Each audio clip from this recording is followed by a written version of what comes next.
Countries that have their own automotive industry are actually quite rare. If we talk about the full cycle, from development and engineering to serial production, there are probably no more than 24 such countries in the world. And somewhat unexpectedly, Kenya appears to be one of them. Yet Kenya's automotive industry is rather unusual. Formally, it exists, but at the same time, it almost seems as if it doesn't. So how did that happen? Let's take a closer look. The first attempts to create a national automotive industry in Kenya appeared in the late 1980s.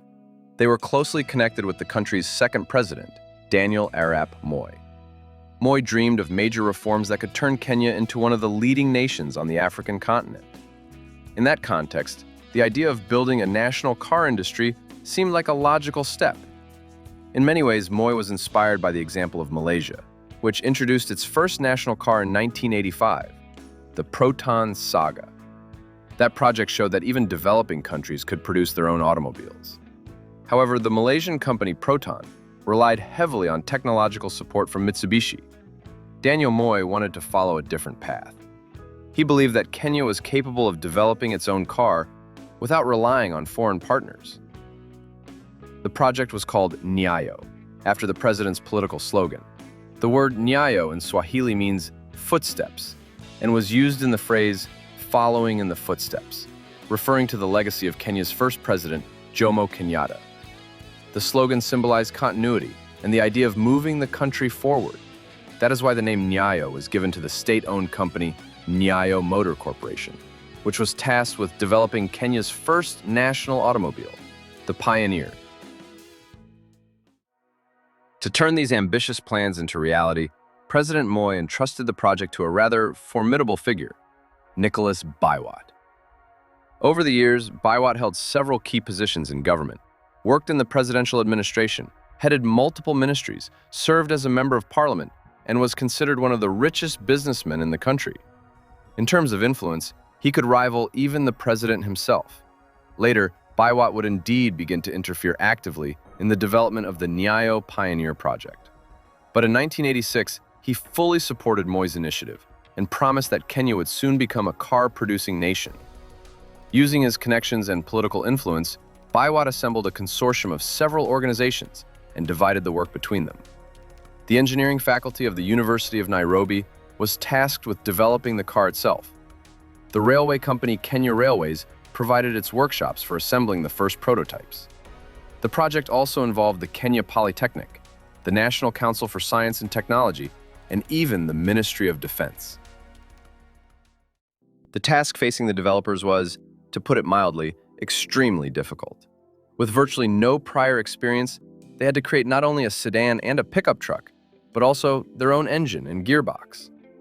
Naturally, Kenyan engineers carefully studied a wide range of existing cars, especially Japanese and British models.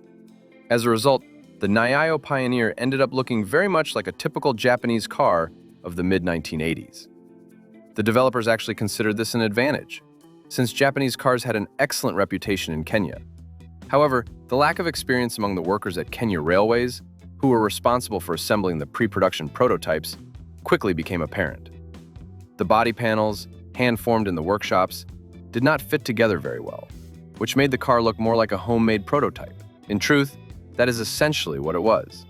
Still, within 4 years, Kenyan engineers managed to develop their own 4-cylinder gasoline engine with a displacement of 1.3 liters, along with a 4-speed manual transmission. The engine produced only 55 horsepower and was clearly underpowered for the Nyayo Pioneer.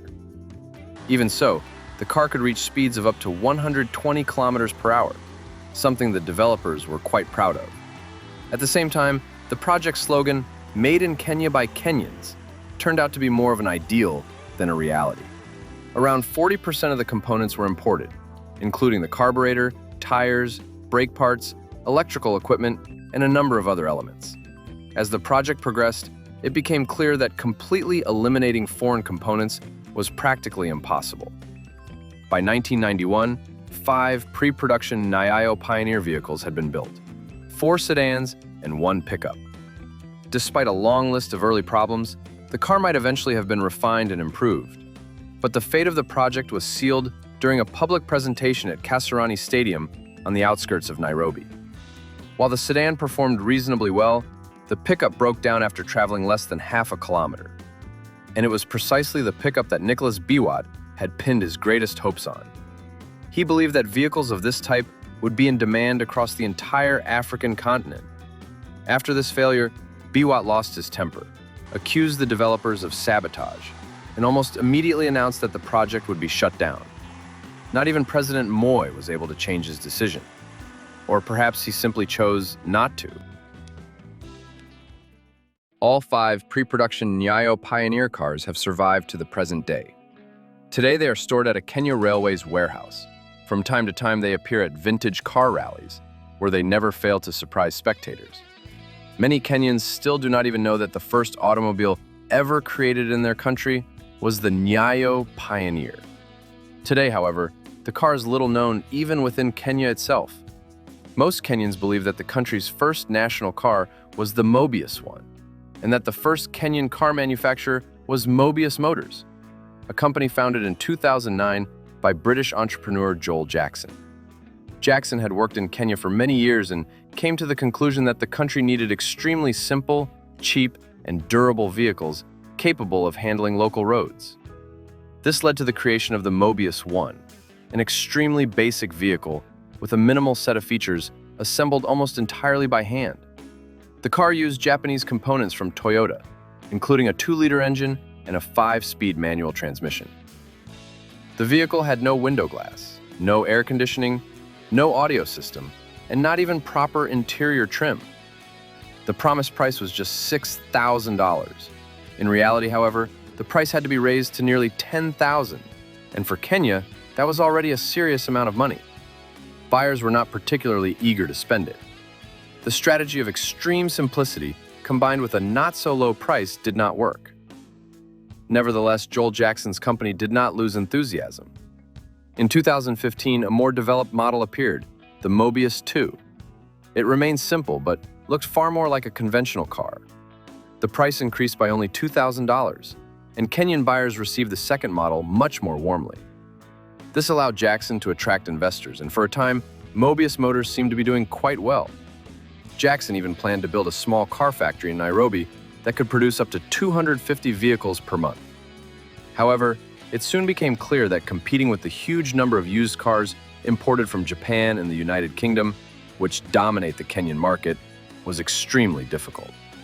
Exact figures for the number of Mobius 2 vehicles produced and sold are unknown, but according to local media reports, the total was only a few hundred units.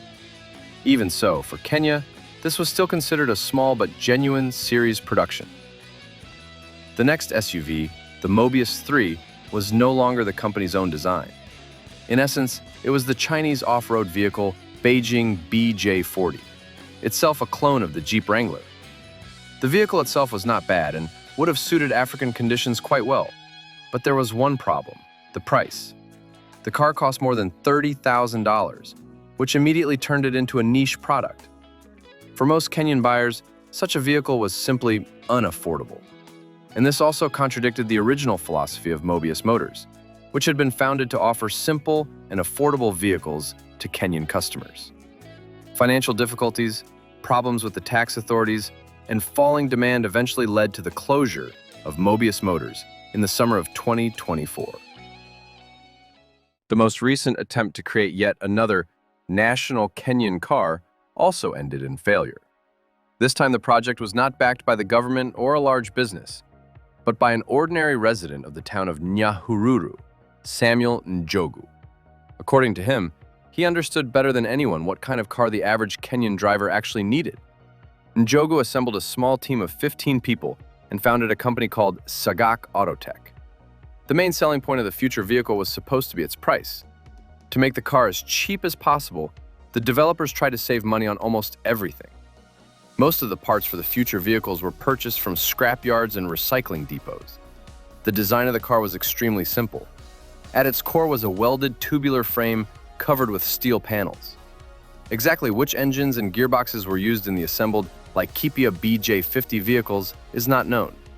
Most likely they were simply whatever units could be found at local scrapyards. One thing, however, was clear. the price. For a vehicle capable of carrying 6 people, and more if necessary, the asking price was about $4,000. At first glance, this seemed quite attractive. But for most Kenyans, even that amount is still a significant sum. Buying a car often becomes a once-in-a-lifetime event, and those who could actually afford a vehicle usually chose a safer option, a used car imported from Japan. As a result, the Sagak Auto Tech project failed to attract either investors or government support. The exact number of vehicles built remains unknown, but it was most likely only a few dozen. With almost no orders coming in, production was soon shut down.